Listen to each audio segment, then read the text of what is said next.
Recognizing the Leader of the Third Party. Thank you, Madam Chair. I will acknowledge that I wasn't planning to do this tonight. It's been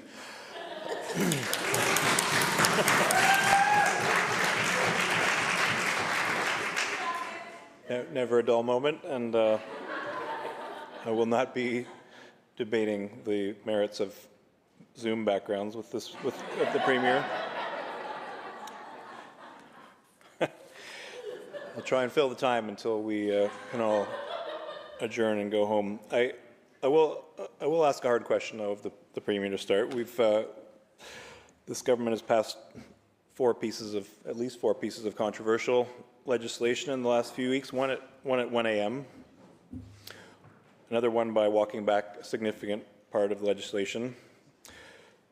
Two more today by time allocation, which left us unable to fully debate the bill, and then the Speaker casting the tie. I'd be interested to hear the Premier's reflections on this session as it's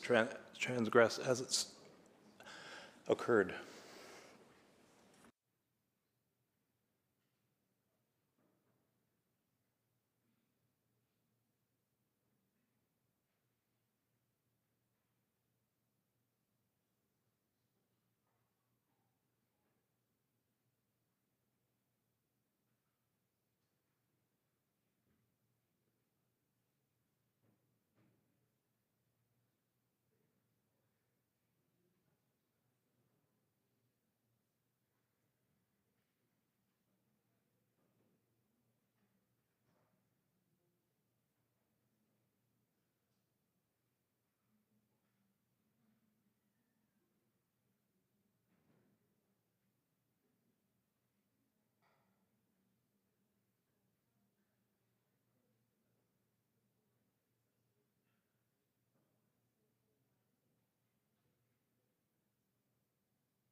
Premier.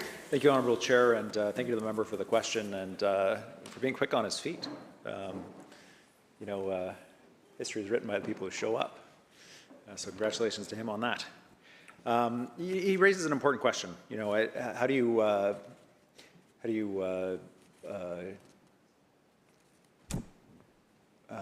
manage the House?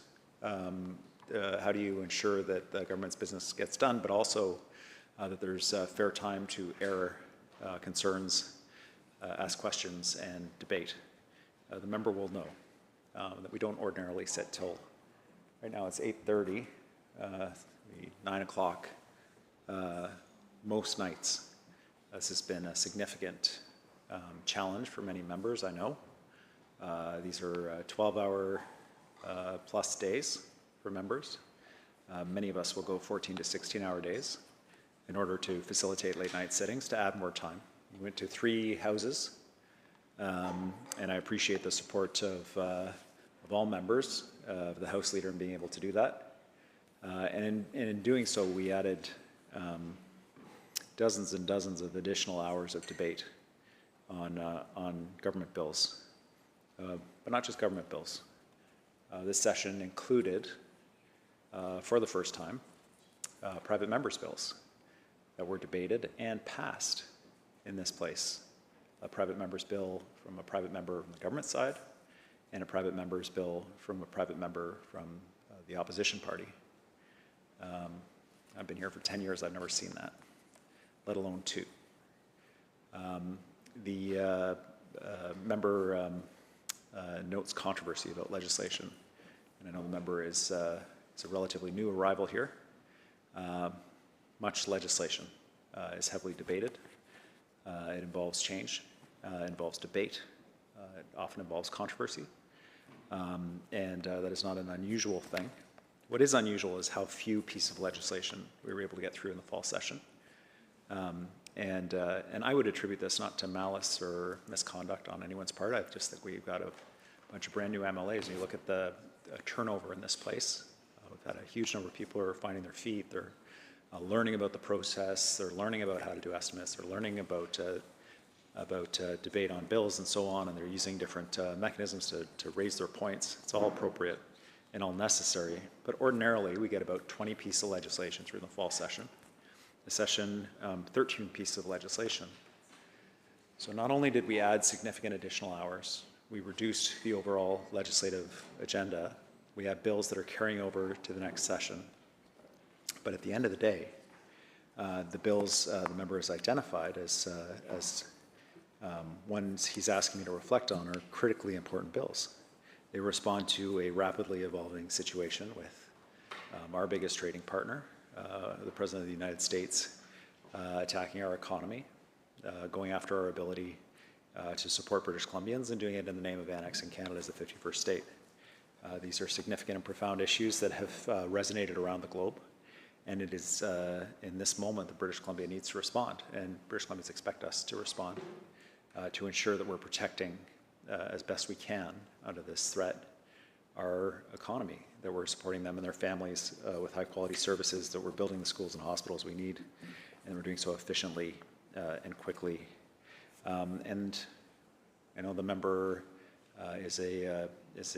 unlike the member who was just asking me questions, understands the challenge and imperative of addressing carbon pollution and climate change. Bills that facilitate us building clean electricity faster, creating jobs across the province, doing it at 50% of the cost of the previous government's initiatives, and doing it in a way that allows us to assist in decarbonization in the Yukon and Alberta and in British Columbia, heavy industry, including the mining sector that we hope to grow quite significantly to respond to the imperatives around electrification and clean tech. These are crucially important bills. So the member's right, there's always puts and takes. There are considerations to be made about ensuring that members have a chance to debate. The House Leader has tried to achieve that by extending sittings. We have tried to achieve that as a government by expanding opportunities for private members to bring bills and move beyond debate to legislation, including from the opposition side, including making government drafting available.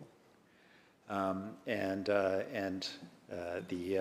proud of the work of the Minister of Infrastructure, the Minister of Energy, the Minister of Finance, and other ministers that move significant bills, as well as every colleague on this side of the House, and certainly the work of many people to debate and address these issues. But particularly proud of the NDP Caucus for their work through this session. They worked incredibly hard and took some risks in allowing space for opposition to expand debate and expand participation in really meaningful ways, and I'm grateful for that. And so I think this session brings learnings for all of us moving forward, and it also brings important legislation to respond to a significant economic threat to our province. I hope the member will indulge me as I briefly address a question raised by the member, the Leader of the Opposition. The member asked about the zero-emission vehicle strategy, made a number of assertions about it. The bottom line is that we are committed to working with automakers and dealers to determine the best way to support zero-emission vehicle adoption in BC and protecting affordability for British Columbians. It's a very straightforward issue of import substitution. We import refined petroleum into British Columbia. We produce electricity here. So if we substitute electricity for refined petroleum, we create jobs here, we create prosperity here, and we support British Columbians in growing our economy. That's why we are such fans of this approach, not just that it reduces carbon emission, it's good for our economy. With that, Honourable Chair, I move the committee rise to report progress and seek leave to sit again. Premier, recognizing the House Leader of the third party, rather the Leader of the third party. My apologies.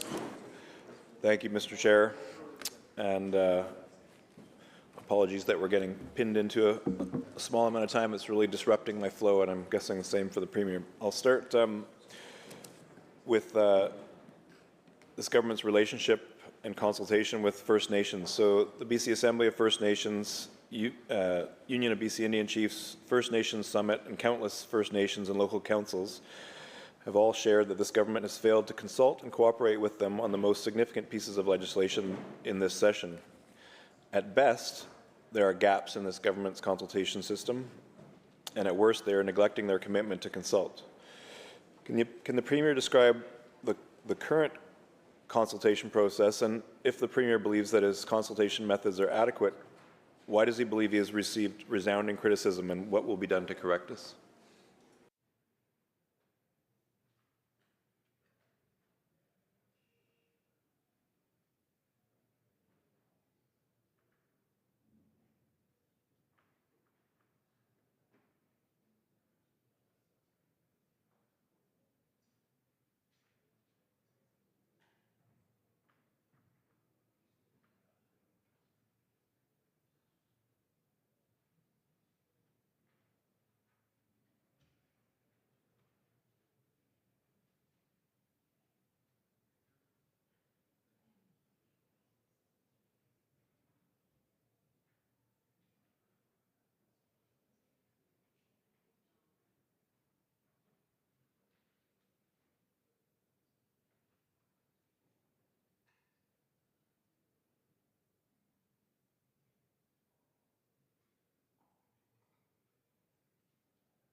Recognizing our Premier. Thank you, Honourable Chair. I see up in the gallery students from Royston Elementary. Nice to see you from the Minister of Health's community. It's great to see you here. I'm in a conversation today on estimates about our provincial budget and about the government's direction with members of the opposition, and so you'll hear them asking questions. I'll do my best to answer.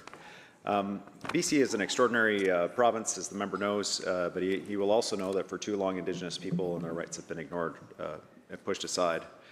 We believe strongly that by working together instead of in conflict, we'll achieve a couple of shared goals. One is increasing prosperity for everyone across the province. The other is reconciliation, addressing long unaddressed harms. And the final piece is finding a path forward to move together as British Columbians and Canadians in partnership with Indigenous people in the province. And so the whole piece of work that we've been doing in partnership with Indigenous people since 2017 has been guided by legislation and by commitments to action, not just words. We were the first jurisdiction in Canada to pass legislation that recognized the rights of Indigenous people formally through the UN Declaration of the Rights of Indigenous Peoples. It passed in November of 2019. The Act itself creates a path for us to move forward and grounds an action plan that is about very specific pieces of work we're doing. It's quite comprehensive across government. The action plan was developed in partnership with First Nations across British Columbia. It involves protection of language and culture, building housing, and other pieces. I'd like to give some examples of the work that we're doing. First of all, it was just this week. It feels like a million years ago. It was Monday.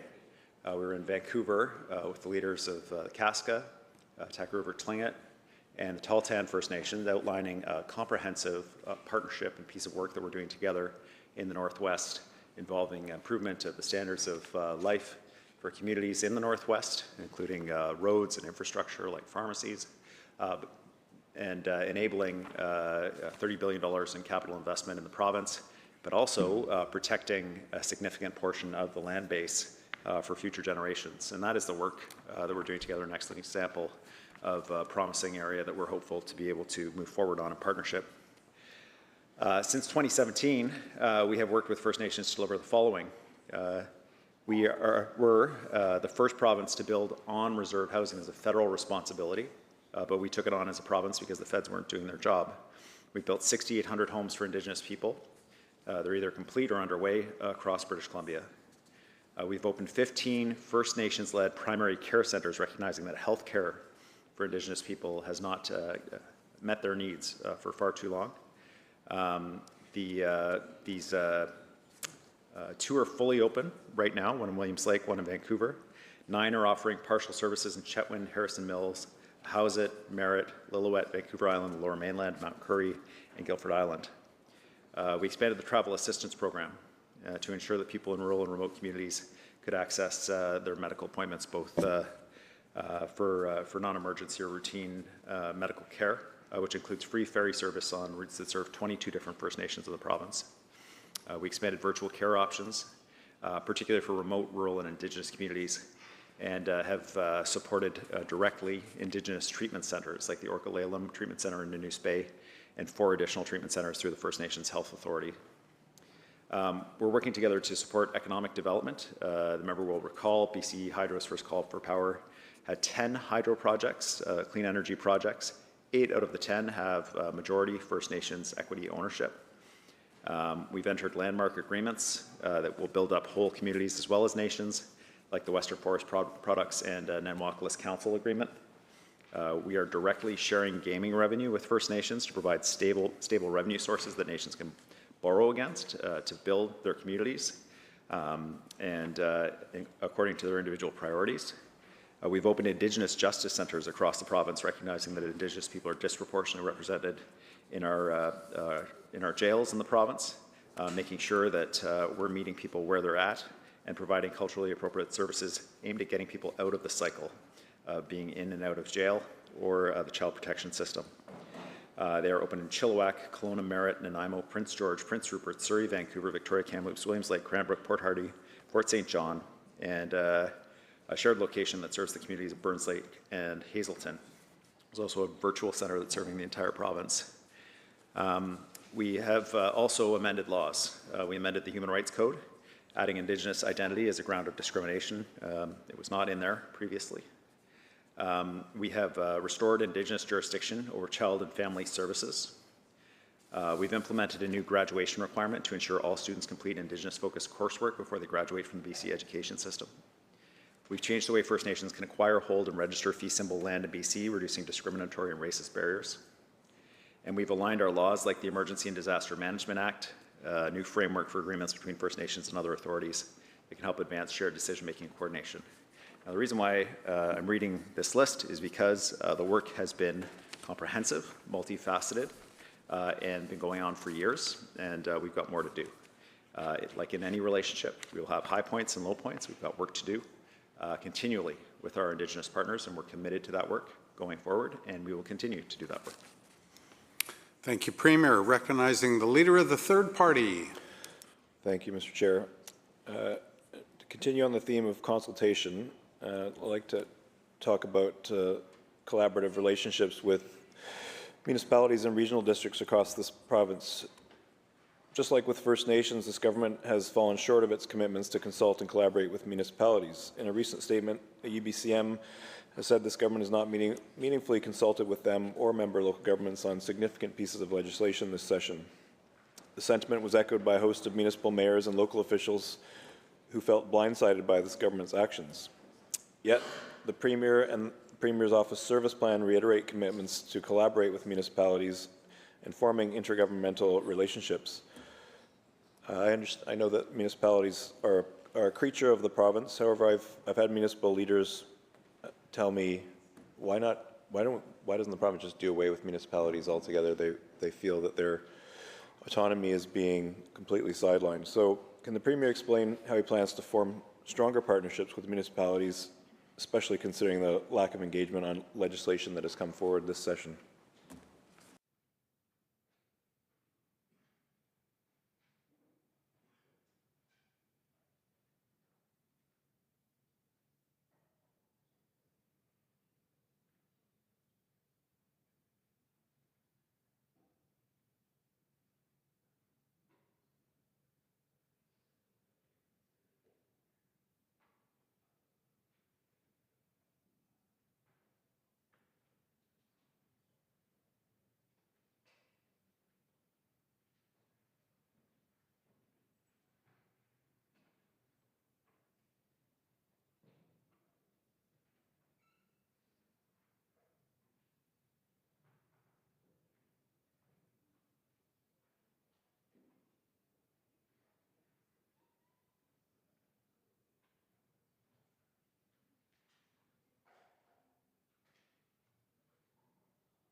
Recognizing our Premier. Hi there. My apologies for the delay. We want to get some information for the member. The member's question related to, I think, to recent statements by Union of BC Municipalities related to Bill 15. I understand the role of UBCM as a lobby organization for municipalities. They're an important stakeholder for the province. We work with them closely on a number of different initiatives. But as Premier, I have to hear from mayors directly about their frustration when projects in their communities get held up, whether by provincial permits or by municipal permits. I'm going to give the member some examples. On the municipal side, we had a post-secondary student housing project that couldn't proceed until the local municipality made an amendment to their official community plan. It added a year to that project. A school seismic project was stalled due to a lengthy wait time to receive a municipal permit, delaying completion by 6 months and missing the students being able to attend in the new school. Another post-secondary student housing project, a delay of up to 1 year on road permits. And it's not just the cities, it's also the province and some of our permits that can hold things up even when the project itself has been approved. A transmission line project from the interior to lower mainland delayed due to wait times to receive a license of occupation and license to cut, even after the environmental assessment certificate was issued. And a new elementary school was delayed more than a year due to a delay in a provincial permit under the Water Sustainability Act. So I get calls from mayors, I hear from mayors, they're frustrated, they want these things done, which is why Patrick Johnson, Mayor of City of New West, said, quote, "The Infrastructure Projects Act is a good step towards accelerating the infrastructure our communities need to support growth. It will allow for greater collaboration between the province and municipalities so we can work together delivering the schools, hospitals, and other critical infrastructures our residents demand." The Mayor of City of Grand Forks, after our catastrophic flooding in 2018, our main focus was on taking care of the community. In the years following, we completed over 40 different permitting processes to build back stronger. I hope this legislation can be used to help more communities rebuild what they've lost in a faster, more streamlined way. The Mayor of the City of Prince George, quote, "I was really glad this bill came forward. I think government realized Bill 44, which is a housing bill, ain't going to work unless infrastructure, the water, sewers, the roads, and all the infrastructure to support these housing densities is there. And so I see this legislation for us as a positive thing." So, you know, it is a balance. Not everyone agrees all the time. But what I think most people in the province agree on is they would like their schools, their hospitals, their roads faster. They would like our economy to grow. And that was our priority around Bill 15. And we'll continue to work with the Union BC municipalities on engaging on the regulations and on their important role in the province. Honourable Chair, I move the committee rise, report progress, and ask leave to sit again. Recognizing the Leader of the Third Party. Thank you, Madam Chair. The issues with consultation and cooperation that I brought up before the break reflect a broader concern over the Premier's consolidation of power in Cabinet. Throughout this session, this government has repeatedly attempted to consolidate more power within Cabinet and the Premier's office, to much public criticism. We saw this with Bill 7, then Bill 14, and again with Bill 15, each a measure giving sweeping powers to Cabinet at the expense of necessary legislative debate and process. Premier said that in quote, "in extraordinary times we need extraordinary powers," end quote, yet doing so overrides central functions of democracy. Every British Columbian deserves to have their beliefs represented by an elected legislative body. This is especially relevant given the fact that this was one of the closest provincial elections in recent times. Instead, this government gives quasi-legislative powers to a select cabinet at the expense of this diverse legislature chosen by the electorate. Every strong and trustworthy government must have accountability measures in place. If this government finds it necessary to replace legislative debate with cabinet orders, what equivalent mechanisms will be implemented to ensure accountability and transparency?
Recognizing the Premier. Thank you, Honourable Chair. I mean, to say I disagree with the member's characterization of our government and the way we're operating is probably an understatement, but especially the leader of the Green Party.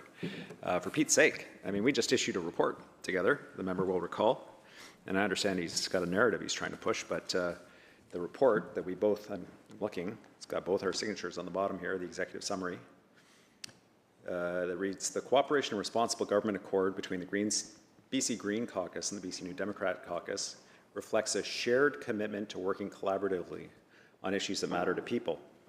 Skipping down, a key accountability measure within the agreement is a requirement to report out on a quarterly basis on progress in meeting these accord commitments.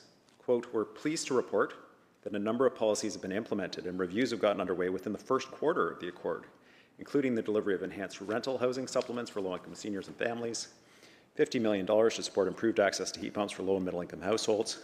Both parties agree that the relevant implementation provisions in the accord have been put in place and were consistently applied during the reporting period. Likewise, legislative efficacy provisions in the accord are largely being carried out, and when challenges arise, both parties are working to address them in good faith. We look forward to continuing to work constructively together to achieve our shared goals and look forward to providing further update on our work together, second quarterly report 2025. Now, a member asked this question, I don't know if he wants to clip it for people who don't know what we've committed to, what we're actually doing with the Green Party. But the government House Leader will, number one, under our agreement, regularly meet with the BC Green Caucus House Leader to discuss business of the Legislative Assembly at an agreed upon cadence, provide a list of the government's projected legislative agenda to the BC Green Caucus House Leader for each legislative session at the earliest opportunity. That includes the number of bills and a description of legislation. This will also specify the last day of introduction for legislation that's intended to be passed. The government House Leader will keep the Green House Leader updated of any changes in a timely matter, discuss with the Green House Leader any legislation that could be eligible as exposure legislation. It continues to provide the Green Caucus briefings that include technical and consultative drafts of each piece of proposed legislation, provide advance notice of the legislative week, provide 24 hours notice of planned amendment. I could go on, Honourable Chair, but I think you get the picture. And I'll say this, you know, we have not seen Green Party support on a number of bills that have come through this House, despite that commitment, and we're maintaining the commitment to the Green Party because we do have a commitment to work with them. And so to hear the member suggest that somehow he and his colleague have been deprived the opportunity to influence the government's agenda on behalf of their constituents and all British Columbians is a bit much, Honourable Speaker. And I would add to that, one of the bills that he specifically listed as being so offensive to him includes Bill 7, where there was an amendment brought forward by the Green Party to establish an all-party legislative committee to review regulations that are brought under Bill 7. And that committee will, and this was their proposal, which we adopted and put into the bill. The Select Standing Committee will review any regulations made, will ensure that there is a summary of the regulation, the rationale for it, any other prescribed information. So, you know, I think there are two things happening here. You know, one is we're working very closely with the Green Party on our shared priorities, where we can make a coordinated difference for British Columbia. I think it's very positive. I think it's very positive for British Columbians and positive for democracy. And I think the Green Party should publicly acknowledge that, and they have in the report, and so did we. The other thing is that we actually firmly believe that we need to grow our economy. We need to build schools and hospitals and roads faster. We need to ensure we're supporting British Columbians in every corner of this province. And we have to do those things in order to be able to deliver services for people that people are counting on, including healthcare and other issues that are of crucial importance, I know, to the Green Party members. That is what Bills 14 and 15 were about. I know the members voted against them. I know they voted against our amendment for Bill 15. And that's okay. You know, they're representing their constituents the best as they believe best. But I want the members to also know that just because the government doesn't agree with them about a particular policy or a particular direction does not mean that it is inherently anti-democratic. It just means we don't agree. and where we do agree, I think we're doing very good work. We're supporting British Columbians, and I hope that cooperation continues. Leader of the third party. Thank you, Madam Chair. I'm a bit puzzled by the Premier's answer, given my question was about consolidation of power in Cabinet, and Cabinet's giving itself the ability to write regulations on legislation that that's introduced a month beforehand. So I appreciate the Premier's review of our agreement with the government, and those shared projects are important, and we have been quite public about our support and appreciation for that. But what my question related to was bills, one of which we voted for, agreed, and appreciate the government's willingness to amend it, to provide more oversight. However, that patience seemed to run out on bills 14 and 15 when we suggested the same measures. You know, if Cabinet wants to give itself these powers, then at least they should be transparent. Somebody should have some oversight.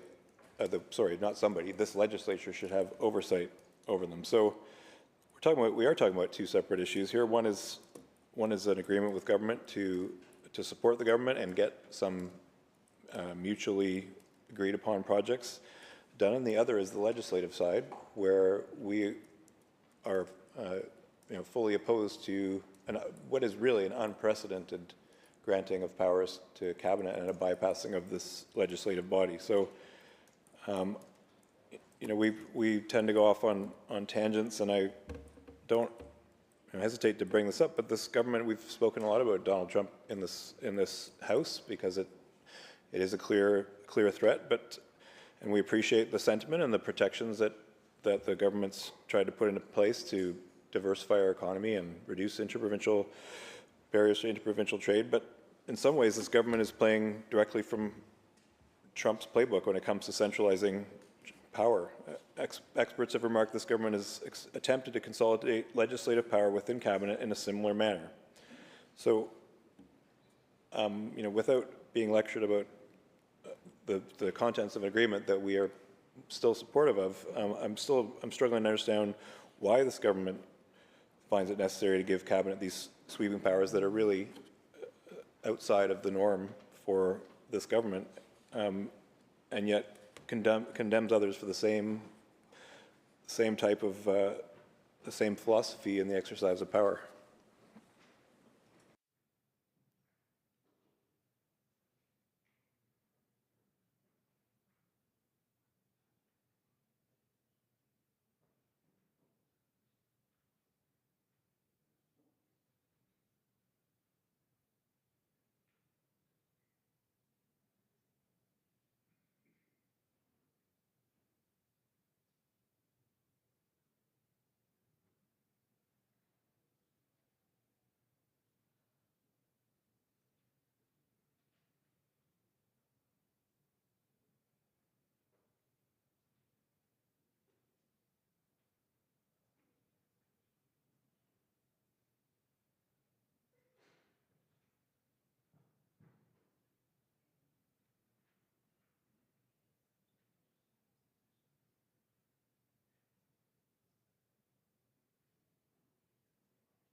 Recognizing the Premier.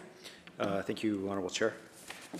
The statutes enabling regulations from Executive Council are not unusual. They're quite common. They enable government to move quickly, and there are transparency mechanisms attached to it. They're published, publicly available. Government is accountable for regulations as much as they are for laws. Members can feel free to raise issues with regulations in this place, and they often do. Beyond that, the member is asking why. Why would you do this? Why not have it all pass through legislation? Well, the regulation enables us to address specific, let's start with Bill 15, individual projects that are facing unnecessary delays that everybody agrees are unnecessary, but we didn't have the tools to be able to allow them to proceed. So an example of two post-secondary student housing projects, desperately needed student housing in the province. Everybody wanted them to be built. One held up for a year by provincial heritage and road permits. One held up for a year because of an amendment that was needed to an official community plan, even though it was supported by the local government. School seismic replacement project that was delayed by 6 months with all the costs that brought with it, waiting for a municipal permit that the school is supported by the city. The Water Sustainability Act delayed a new elementary school for more than a year. And so the regulations allow us to address these individual projects and the specific circumstances of the delay that is preventing the public from enjoying these important amenities, and also incidentally driving up the cost, which is why we have support from the mayors of cities. And a good example of a city that would require a regulation, the mayor of the city of Grand Forks talks about the catastrophic flooding the city faced in 2018. He explains that, quote, in the year following, we completed over 40 different permitting processes to build back stronger. 40 different processes. With the regulations here, the province could support the city in not having to go through 40 different processes.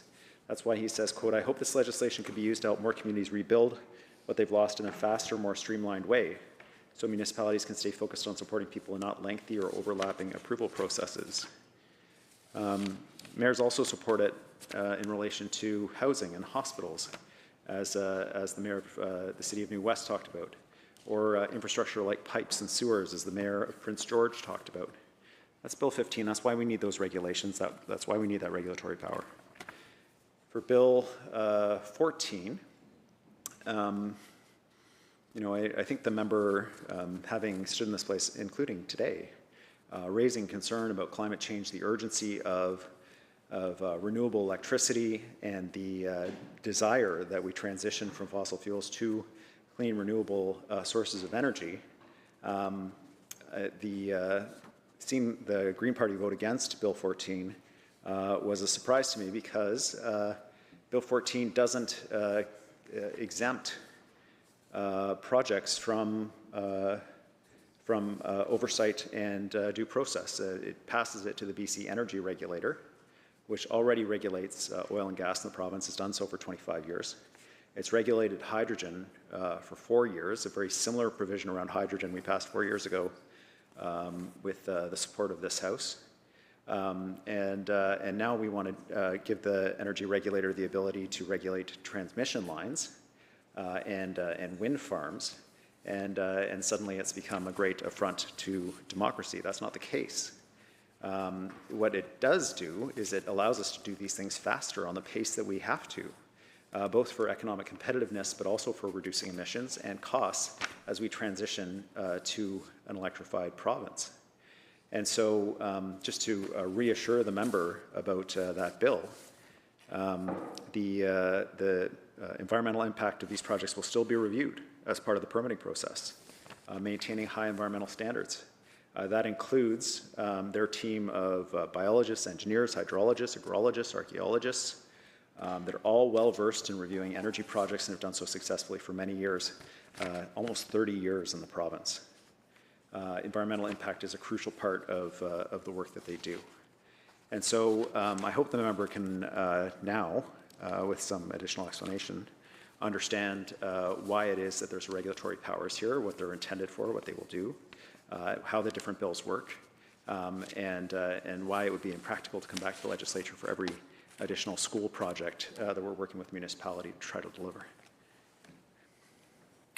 Recognizing the House Leader of the Third Party. Thank you, Madam Chair.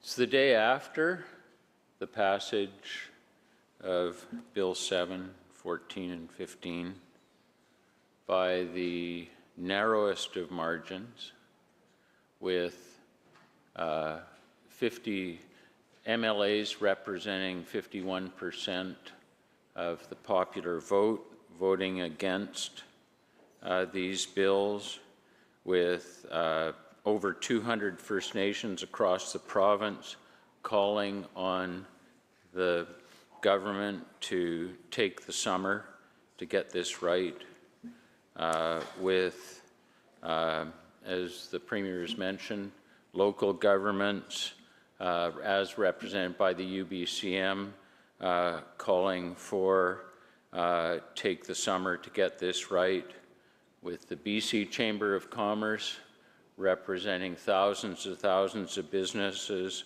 calling for taking the summer to get this right. And just since we are actually seeming to go back down into the weeds, I just want to make sure for the record that it's recognized that it's not just the representative organizations that are raising these concerns. We too talk to mayors. Victoria Mayor Marianne Altos, Saanich Councillor Natalie Chambers, Esquimalt Mayor Barbara Desjardins, View Royal Mayor Sid Tobias, Souk Mayor Maya Tate are all opposed to Bill 15. But the opposition isn't, we don't need this type of legislation. The opposition is in the way in which the legislation is structured and the need to take time to get it right. And the Premier will well know that regulation power within the power of Cabinet, without a whole lot of detail in the legislation, is at the core of the concerns of First Nations, local governments, the Chamber of Commerce, and others. So here we are, the day after. It's actually a great day. It's a great day for lawyers, and it's a great day for lobbyists. For lawyers, it's a great day because the First Nations in this province have been very clear that they expect to have to go to court to ensure that the legislation is implemented in a way that respects their right, title, and interests. And it's a great day for lobbyists because what we've done through this legislation, particularly Bill 15, is we've set up a two-track process where if you can get designated as a provincially significant project, that you're going to have access to priority tools to move things along faster. And I just, I'll come to the question momentarily, but I just want to make it clear too that none of the groups that are calling for taking an extra 3 months are not sensitive to the fact that there's a need to deal with the types of challenges the Premier's mentioned on schools, hospitals, and roads. But would the world come to an end if we took a few more months and actually built consensus rather than locking in division in a key area of governance? Nobody's trying to step back from the need to deal with crisis. Nobody's trying to step back from the need to, in certain specified circumstances, be able to move more quickly. But the legislation, as we discussed in the time we had, was has some real flaws that can and could have been addressed. So the question I'd like to pose through the chair to the Premier is, in the absence of legislative oversight In the case of Bill 7, we have a special, an all-party committee oversight. 14 and 15, we have none. In the case of Bill 7, we have the publication of regulations plus rationale in a way that's publicly accessible. In 14 and 15, we don't. In Bill 7, we actually have a sunset clause on these. In Bill 14 and 15, we don't. In the absence of the type of transparency and legislative oversight protections that the government could have included in these bills, particularly 14, 15, what is the Premier's vision for ensuring accountability for the implementation of this legislation?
Recognizing the Premier. Thank you, Honourable Chair. Hard to know totally where to start. There was lots of ground covered there. So, oh, hi, everybody. We'll start with the kids. That's a good place to start as always. We have St. Francis Xavier School, and your MLA from Strathcona welcomes you to the house. It's nice to see all of you. This is a group of 35 folks, 28 grade 5s, and they're grown-ups. Nice to see you. Welcome to the house. So let me just start with sort of the premise that 51% of the House was opposed to the approach of the government, and that there was kind of this unified agreement. Couldn't be further from the truth. Now, obviously, the Green Party has their perspective, which was articulated by the member, that there needs to be additional consultation with Indigenous groups, there needs to be additional consultation with municipalities, that time needs to be taken. But to assume that that perspective is shared by the remainder of the members who voted against it is not correct. This is what the leader of the Conservative Party tweeted, his perspective about how to get projects done. He is opposed to the bill because the BC NDP is giving First Nations an absolute veto over whether or not projects in BC can be given priority status by government. This Premier's veto, he uses my last name, but I'll just say Premier's instead. This Premier's veto is part of a larger pattern, and it's not normal. British Columbians are in agreement on reconciliation, having respect for First Nations culture and rights, including title. However, BC's provincial government is supposed to govern for all British Columbians. The Premier's NDP should not be giving any special group veto on whether or not projects are prioritized by BC's government. 2, veto powers over land rights and access rights on privately owned property in BC. 3, veto over access to and use of public lands in BC. The BC NDP's veto approach is setting back reconciliation, driving away investment, and undermining BC's economy and breaking down trust between British Columbians. So the member talks about he wants to get to consensus, he wants to get to, as I understood it, he's some sort of additional process here because 51% of the House voted against it, which is not correct. The majority of votes voted for it. But the actual challenge here is that the people that the Green Party aligned with, their perspective is that that there shouldn't be consideration of trying to get to consent with First Nations. That approach is handing a veto to First Nations and therefore is wrong and therefore should be opposed. The other objection is around our work to protect wild spaces, which the Leader of the Opposition confirmed yesterday, which he called nonsense, the idea of protecting 30% of our land base by 2030, outlining his concern that it was a conspiracy that the World Economic Forum was directing policy in British Columbia.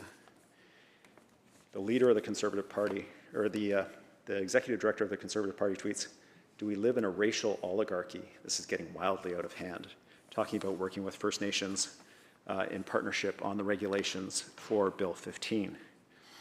So please don't pretend that the Conservative Party agrees with the very rational perspective put forward by the Green Party that Indigenous people need to be involved directly in partnership in projects on the land. They view that as a, quote, racial oligarchy. And the majority of this House supports progressive relations with Indigenous people. And while we may have points of disagreement about how to get there through particular initiatives, it is not correct to suggest that the opposition is united on this. The second issue is that there are, in fact, nations that we're working with directly. I mentioned earlier the work that we did on Monday with 3 nations in the Northwest on a remarkable opportunity to lift up communities, to lift up a region, and also to lift up the province and the country as a whole. And our partnership with the Tahltan, the Takaruru Tlingit, and the Kaska First Nation. Also holding a letter here from the Niska Lism's government, who wrote to me saying, given the economic uncertainty introduced by the new trade policies of the US, NLG, Niskalism's government, fully understands the need for British Columbia to move swiftly on these matters and is well placed to provide meaningful input in expedited circumstances. In fact, we have been advocating for a more efficient and effective regulatory regime for some time now, and we have valuable input based on our ongoing experiences through various regulatory processes for the projects. I welcome the correspondence and the offer of involvement because that is in fact our commitment. The member asked how do we want to ensure accountability around the regulations under these acts. Our commitment is to engage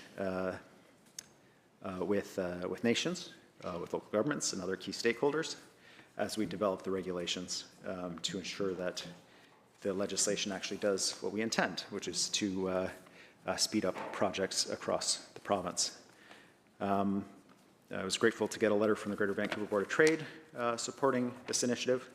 And maybe the member hasn't had this experience. I'd be surprised if it were true. But I regularly have people coming and saying, look, we're really excited about this new school in our community, or we're excited about this new hospital. Is there anything that can be done to get it done faster?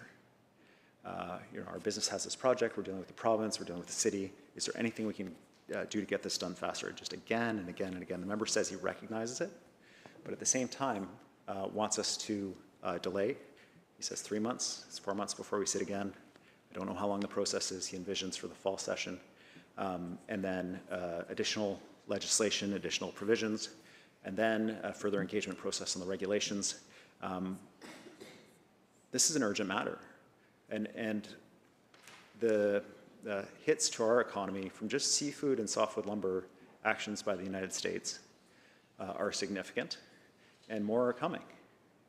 And so, as people's jobs are directly affected by this, the urgency will be quite profound. So we have to move before we start to see really terrible impacts. We can already see the slowdown of businesses saying, well, hold on, before we invest, let's get certainty about where the Americans are going with this. Let's get some stability in the relationship between Canada and the US. And so that's also impacting our economy. We're seeing that globally as business leaders make important decisions about investment that affect all British Columbians and all Canadians, and certainly people around the world. Finally, the member read out a list of mayors from the CRD who don't understand why this bill is needed. I would think the mayors of the CRD, if anywhere, would know, and these mayors the member consulted with, I certainly don't hold them responsible. I don't think they were around at the time, but they surely know the story of the Victoria sewage treatment plant. This was in the 90s. Washington State was threatening a tourism boycott of British Columbia because we were flushing raw sewage from Victoria into the harbor. In 2004, Victoria was directed, I say Victoria, but it's actually the CRD, was directed to put in a sewage treatment plant. It took 16 years to put in a sewage treatment plant. It didn't open until 2020.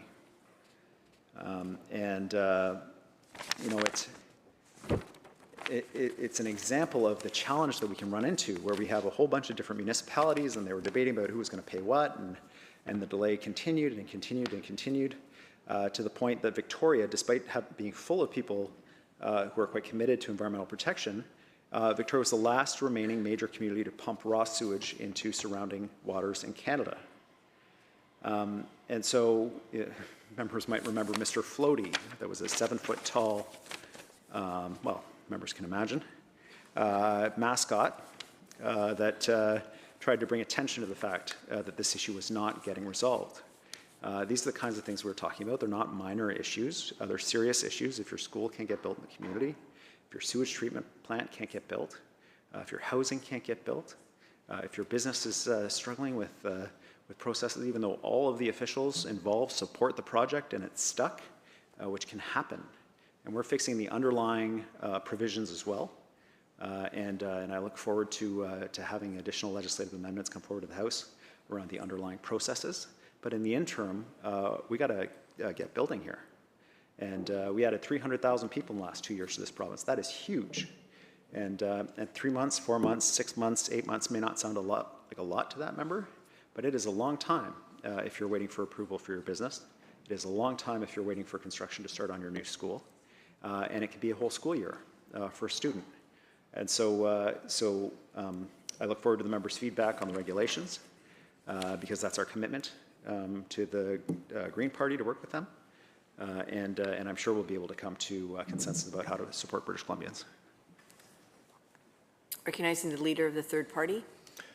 Thank you, Madam Chair. And just on behalf of my colleague, member for Saanich North and the Islands, an apology that he couldn't stay to listen to the answer to his question that he wanted to ask. He did have a previously arranged meeting with the House Leader, the Government House Leader. So I take the Premier's response. I did just want to quickly clarify for the record, perhaps I misheard, but I think perhaps the Premier suggested that the Green Party, the third party, had concerns over First Nation veto and I just want to clarify that's not the case. That may or may not be the Conservative Party, the opposition party's concern, but ours was around consultation. Anyway, I'm going to try and bring the temperature down a bit and move to a different topic.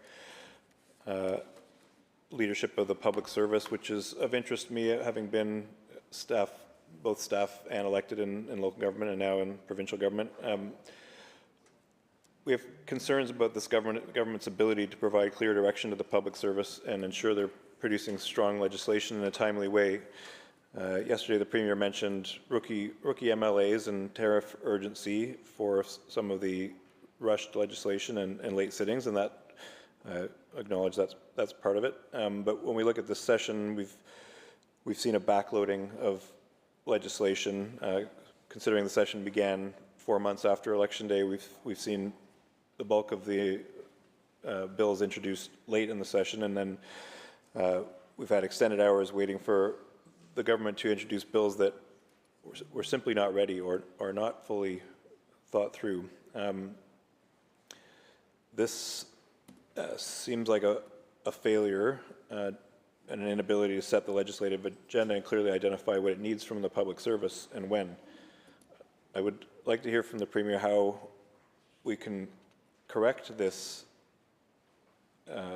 this lack of direction and ensure that public service is able to fulfill the legislative agenda that he sets.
Recognizing the Premier. Thank you, Honourable Chair. I disagree with the member's characterization about the bills in front of the House. These are bills that were developed to respond to an unprecedented threat to our economy and to our country by the President of the United States, or I guess unprecedented in modern times, and put forward a number of mechanisms around internal trade, around strengthening our economy, around sending a message back to the United States. We don't find their conduct acceptable. What the member may see as failure, I see as flexibility. There was a provision in Bill 7 raised concern of some members in this place, outside of the House as well. We had to look at the provision and made the decision to pull that section of the bill. It doesn't mean that I don't think that the provision could be necessary, but it did mean that the level of concern that was raised about it meant that we were prepared to try to seek support for the bill without it going forward. Of course, that support never showed up, but the bill still passed. And fortunately, because we have to remove internal trade barriers across the country, the bill enables us to do that. I want to underline that this activity by the President started almost immediately after our election and required all members in this place to consider how that impacts agendas, whether as opposition or as government, and what positions we were going to take and how we were going to best support British Columbians. It required the public service to move very quickly as well. I'm very grateful to the work of the public service. The plans that we had for where we were going to be going in the session were upended by the President's activities. The need to respond in a meaningful way required many late nights from the public service to assist in delivering that. Required great support and cooperation of a huge number of people to be able to deliver this meaningful framework that is going to enable us to build British Columbia into the economic engine of Canada's future, the new Canada that is emerging from this moment, Canada where we stand on our own 2 feet. We wouldn't have been able to achieve that without the amazing work of the public service, and I wanted to thank them on the record for that. Recognizing the Leader of the Third Party. Thank you, Madam Chair. This will be my last question. I appreciate the Premier's answer on that one. I just want to talk about overall vision, especially in light of the Premier mentioning the plans that were in place before the tariff threats. So, as I mentioned in this House, there's a huge amount of uncertainty and unease currently, an affordability crisis, trade threats. All of us are concerned about the future of our province. So we need strong leaders who can walk us through unprecedented times, deliver hope, and make necessary change. I think that some or many British Columbians are uncertain about this Premier's overall plan. After nearly 3 years in office and granted the tail end of COVID and then other short-term threats, what is the overarching vision or narrative? So we've talked a little bit too much about our neighbours to the south, but we're making these comparisons and we're left without an understanding of this government's priorities. It mirrors our electoral system, which tends to emphasize what each party is not, rather than what it is, and encourages voting against something rather than for something. So we need leadership that has a clear vision and can clearly and transparently communicate this. Given the Premier mentioned plans that had to be amended because of the tariff threats and the bills that were brought forward because of this immediate threat, I would like to understand a bit more about the long-term strategy and vision that the Premier sees for the province, and who's involved in developing this long-term strategy and the timeline and process of how this long-term planning and visioning is done. Thank you.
Recognizing the Premier. Thank you, Honourable Chair. The member was there during the election. I know when we were campaigning on some core priorities for British Columbians, addressing the cost of living, supporting them with challenges that they're facing around affordability, including housing, ensuring we have a strong public health care system, accessible in the province, issues around public safety and community safety, ensuring that our downtowns are safe for people, and then finally growing a strong economy for British Columbians. There's good progress on those initiatives. We hired 1,000 family doctors in the last 2 years. We've cut wait times for U.S. nurses from months to days to get registered to work in British Columbia. The new medical school at SFU is going to launch in September, the first new medical school in Western Canada in 50 years, added 128 new seats for doctors at UBC. On cost of living, ICBC rates have been flat. We did another ICBC rebate. Hydro rates are 12% below the rate of inflation over our time in government. Rents are down for the 10th month in a row. Our rental housing work is making a difference. We've cut childcare fees in half on average from $47 a day to $19 a day for people. And on public safety, crime is down 7% in Vancouver, double digits in Kamloops and Kelowna and many other communities, and we've got more work to do there. On a strong economy, we've reduced permitting times and opened new hospitals and schools. 226 school projects and 30 hospitals and healthcare projects built or underway since 2017. Just an astonishing amount of construction across the province to respond to unprecedented growth of 300,000 people moving to our province to call it home. And that is all crucially important for British Columbians, and it remains so. And the threat of the actions coming at us from south of the border have required a fairly significant pivot to ensuring that that we are responding in a way that fulfills our responsibility, frankly, as British Columbia-style Canadians. Our ports ship out products for provinces across Canada to Asia and the rest of the world. Brings a certain obligation on us to ensure that we're supporting that. The resources that we have in this province are often the same resources that are being restricted by China to the United States and other countries. We have the opportunity to provide those resources to other countries and to do so in a way that is both ethical and responsible from an environmental perspective as well.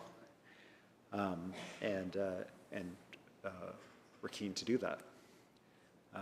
Things have changed quite dramatically, even looking at the war in Ukraine and the pivot in the EU away from sourcing energy and raw material from Russia